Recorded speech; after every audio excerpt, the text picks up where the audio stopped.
This is episode 2 of Doctor to Doctor. I'm Dr. Jonathan Limberakis, and I'm joined by a good friend of mine, Dr. Mark Kienle. And Dr. Kienle is an oral surgeon, and I wanted to bring him on to sort of talk about what he does a little bit and briefly run through a few questions that the general patient would have regarding surgery, oral surgeons, wisdom teeth, and whatnot. So we first met when I was in my general practice residency at Abington Hospital, and Dr. Kienle was one of my attendings and was such a fantastic teacher, and we really had like an instant friendship at that point in time. So before I steal the show, let me have Dr. Kienle introduce yourself.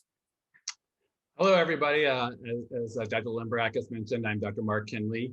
I'm an oral maxillofacial surgeon on staff at Abington Memorial Hospital, now Jefferson Abington. And, we interact with the residents as well as treat severe oral facial problems there. And, I'm very happy to be here, and I'm really excited to do this interview today. So. Great. Yeah, me too. All right. So where do you practice? We practice at several locations. Our primary practice is in Warminster, Pennsylvania, as well as we have offices in Newtown, as well as Fort Washington. And our primary hub for hospital-based surgery and treatment is in at Abington Jefferson Hospital. Yeah. Great. So you have the outpatient centers, and then anything super critical goes to the hospital. Yes, it depends on the acuity of the case and the type of treatment we're performing, and the patient's history as well to determine which venue is the most appropriate. Cool. So now you're not originally from Pennsylvania. So tell me where you're from, your training history, all that good stuff. Yeah, of course. I'm originally actually from Columbus, Ohio, a suburb called Dublin, Ohio, hence the green. We pretend like we're Irish, or it isn't Irish. It's actually the largest Irish festival outside of Dublin, Ireland, ironically. But I grew up there, and I went to the Ohio State University for undergrad. Of course, you have to say the. And after that, then when I was applying to dental schools, I looked all around and decided to go to Nevada, actually, to the University of Nevada, Las Vegas. It was a new program, and I was really excited about it, and decided to just go for it. And so I moved to Las Vegas and spent 4 years there in dental school, and loved every minute of it. Yeah, right.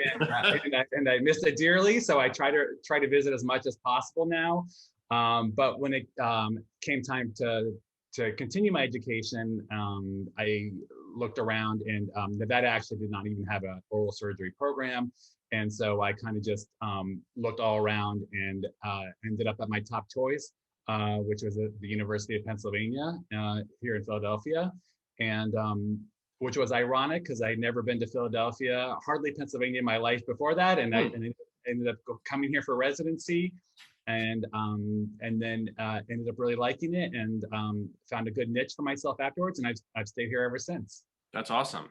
Yeah. So you are one of the oral surgeons who went to dental school and medical school. Yes. So he's earned all of his letters after last name, DMD, MD. Anything else to add on there? I did actually do an MBA as a joint program at UNLV when I was in dental school. That's right. So dental school during the day and business school at night. So yes, I did do that. That's incredible, honestly. I don't know how you had time for that, but I really give props. When you add up all the letters added to your last name, it's about the same length as my regular last name. Hey, the total length that matters, right? Exactly, that's right. So there's a pretty comprehensive scope for what oral surgeons do, but can you give us a sort of a brief rundown of what an oral and maxillofacial surgeon does? Yeah, one of the things that I really love about it, and that is really appealing to most of us in the field, is that it is actually a very broad specialty. And since we went to medical school and dental school, we're kind of at the crosshairs between the two. So, what we do is a little bit of dentistry. It's a little bit of medicine. It's surgery is a big part of it, but there are non-surgical, medical management, topics as well. And it is the full gamut, of training from, the neck up. And, it can be congenital problems. It can be facial reconstruction. We do pathology, and tumors and cysts, as well as infections, benign and malignant pathology. A big part of our training is reconstruction. And so congenital malformations, as well as acquired ones. Trauma, facial trauma is a huge part of our training in our daily practice. Because, we, again, have that unique perspective that we are trained on both the facial and dental components of it. And, we have a lot of, history as far as treating dentofacial deformities and, acquired through trauma and things like that. So it really is broad. And, it's really exciting because there's a lot to learn and a lot to know and a lot to practice. Oh, it's a huge scope of what you guys have to do. It's kind of like in the general dental world where we have to know a lot about a lot of things. Yes. And same thing with surgery. You have to know a lot about a lot of procedures. And, I think most patients really just experience a visit with the oral surgeon because of they need their wisdom teeth extracted or maybe implants. Yes. But you guys do so much more than that. So is there any particular procedure you're very passionate about? Well, a lot of our procedures, a lot of us do it for instant gratification. We're changing something immediately and there's an immediate result. And, it sounds silly, but, one of the most rewarding things is to drain infections and treat pathology. And this is have that patient where they come in, very upset and in pain and, not sure what's going to happen, and to treat them and just have them, get instantly improved or on the right track or out of pain. And that is actually very rewarding. Yeah. One of the other things that I mentioned is treatment of jaw deformities and jaw correction surgery. And, I have a little bit of a unique perspective because growing up, my brother actually had 2 jaw reconstruction of his bite, and he had a severe malocclusion. And early on, I was on the family side of seeing how he started and surgery and post-op and the changes that really have changed his entire life. And, now being on the provider side of it, and, it is certainly, changes patients' lives, and it functionally, we improve them cosmetically. And, the sad reality is that a lot of people are judged, about how their look of their face and their jaws. And they've done a lot of studies that show that people judge them as being, incompetent or, mentally delayed and those kind of things, which there's not really a correlation between the two. But these patients with congenital jaw deformities go through life, with these preconceived notions from the public, and they really take it personally. And so seeing that change and how these young patients blossom after this kind of reconstruction is really, a very rewarding experience, for all of us. Wow. So, I was going to spend some time talking about wisdom teeth, but maybe we'll sort of go in that direction. Okay. So what's the process like for someone who needs a sort of jaw surgery or would like to explore that route? How does one go about seeking your advice for that type of thing? Yes. Well, we get patients, from all sorts of avenues as far as that goes. The first person, honestly, John, is the general dentist that is seeing these patients as younger, children into teenage years and adults, and is observing how their bite is forming and their teeth are erupting, and trying to determine, if it's within the realm of normal or if it's an abnormal process. So the general dentist is really the first person often at times that sees these patients, and they may not know specifically why it is happening or if it will correct or does it need intervention. But really they have the first person has an inkling typically is if there's a problem or something's not developing properly. The next person that often sees these patients is probably our largest source of referrals is the orthodontist. Because these patients often are sent to orthodontics just because the teeth are not coming together properly, or the teeth are crooked, or those sorts of things. And the orthodontist is typically the person who says, well, it's not just that the teeth are crooked, we have a bigger problem that the jaw bones themselves are not aligned properly. Right. So, so that person, is often referred to us for evaluation, because I tell patients all the time, if the bones are not in the right spot, the teeth can never be in the right spot, and that it will never be fixed by orthodontics alone. Sometimes we have to go that route for a variety of reasons, but to truly address the problem, it really does need to have those kind of interventions. The last avenue I was thinking that, we get these patients is a lot of times they come and see us for jaw and facial pain. So these are often older adults in their 30s, 40s plus, that whether the problem was not recognized or they weren't interested in treatment previously, over a time, having your bite off and a malocclusion wreaks havoc on the rest of your face and your jaws. And these patients a lot of times come in for TMJ evaluations. And one of the first things we look at is how are the teeth coming together? Because if your foundation is poor, it just radiates up, and the longer later in life, those problems really present themselves much worse than when you're able to compensate as a younger adult. So for the audience, what does malocclusion mean? So mal means bad, and occlusion is bite. So it's a bad bite. And there's a textbook example of how our teeth are properly aligned to come together.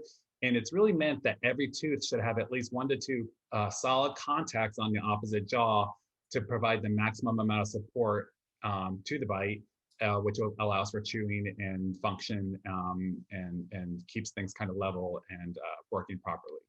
So on the dental end, a lot of times we see malocclusion because there's heavy wear or uneven wear, or the teeth are sort of breaking down, you're cracking your teeth.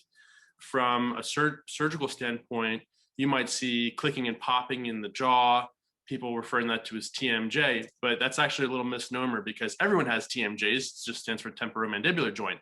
But what we're looking at is TMD, which is dysfunction or disorder. Right. So that's something that you might present, and you might see Dr. Kienle or an oral surgeon because you're having chronic issues with your TMJ. So, well, that's pretty interesting. Okay, so now throughout your day, how much are you seeing for the facial reconstruction, and then how much is dedicated mostly to extractions and wisdom teeth? Well, every day is definitely different, and that's like another thing we really love about our practice is the variety of things that come through, and it really depends upon the day. We do by far, of course, the extractions, the wisdom teeth, on a numbers basis are primarily what we see throughout the day. But these patients that require this complicated jaw reconstruction surgery require a lot of preoperative prep and planning, and postoperative care as well. So the average wisdom tooth patient may only see us 2 or 3 times, whereas a jaw reconstruction patient may see me 20 times, and that's just the amount of preparation and things like that have to go into it. And typically these patients, especially if they have not started braces yet, there's at least 1 to 2 years of preparation to prepare for surgery, and then the surgical procedure, and then oftentimes the follow-up and final orthodontics is another 6 to 12 months afterwards. So it is certainly a process, and we see those patients frequently, just to make sure that everything is right on track and going the way we want it to go. So let me ask you a question. Is there a standard age for when someone should be investigated or taken a look at for their jaw development? I know that orthodontists will always say by age 7, that's kind of when we want you to see an orthodontist. What would be in your camp? It really is not an exact age, because it really depends more on growth patterns, and the growth. We're trying to anticipate when growth is complete, because when growth is in progress, it's a little bit of a moving target trying to figure out if this is a deformity that will correct itself or if it will not. Also, we try to delay any surgery until after growth is complete, because of the fact that if the surgery is done, then there may be more growth afterwards. Yeah, things can change, right? Yeah, things may change. So for female patients, our average patient is probably in the 15 to 16-year-old region for surgery, but male patients are a little bit more behind them in the range of, 17, 18 plus, but that can vary very widely because some patients are not done with their growth until their 20s, and some as early as their early teenage years. And so, with jaw surgery and wisdom tooth surgery, we're really looking to see where the overall growth of the jaws and the face are to determine when the appropriate time is, if intervention is required. Right. Wow. It's such a complex and detail-oriented thing you need to do. Maybe I'll throw some photos up of what LaFour procedures look like or something like that. Cartoons only. I don't want to scare anyone off. But yeah, it really is fascinating. And actually, so Mark, you and I spent some time in the OR during my residency because we handled a few jaw fractures, and so we had to wire people up after motorcycle accidents. So people, wear your helmets, please. PSA. And it was just an unbelievable experience. So thank you for helping me throughout that. And I realize it's not exactly my cup of tea, but that's why everyone, there's so many different specialties, and that's why we have amazing brains like Mark to take care of these super complex issues. And then when you want to just make things beautiful, you can see me. Well, everyone has a role to play, and we all work together. I can't do it all, you can't do it all, and that's we all try to work together. And try to recognize when it's the right time to intervene and see the right person and stuff. So right. Yeah, it really is a pleasure to work together. So it is. I like to consider myself sometimes the general, that I have everyone on the field, and I have to involve the oral surgeon and the orthodontist and all these periodontists, and it's kind of fun bringing the team together. And that's also what's nice about us all being in the area for such a long time, is that we've gotten to really know each other's strengths. And so that just makes for a really nice solution for every patient. So I think what I'm going to do is, what I'll probably do is another segment later on. We'll talk about wisdom teeth and stuff like that, because this is actually, I really want to talk about what you're passionate about. But is there anything you want to say to the general audience of things to make sure you're comfortable with the oral surgeon? Any way that people can reach out to you or have questions, anything like that? I think one of the things is that I see all the time, and rightfully so, most patients are very concerned and I hate to say scared to come to our offices. They're not sure what I'm going to say or how it's going to feel or if they're going to have pain. And, a lot of those patients, I think, are pleasantly surprised after everything's all said and done. It is important to come to us, just like general dentistry, just because there's no pain doesn't mean there's not a problem. And,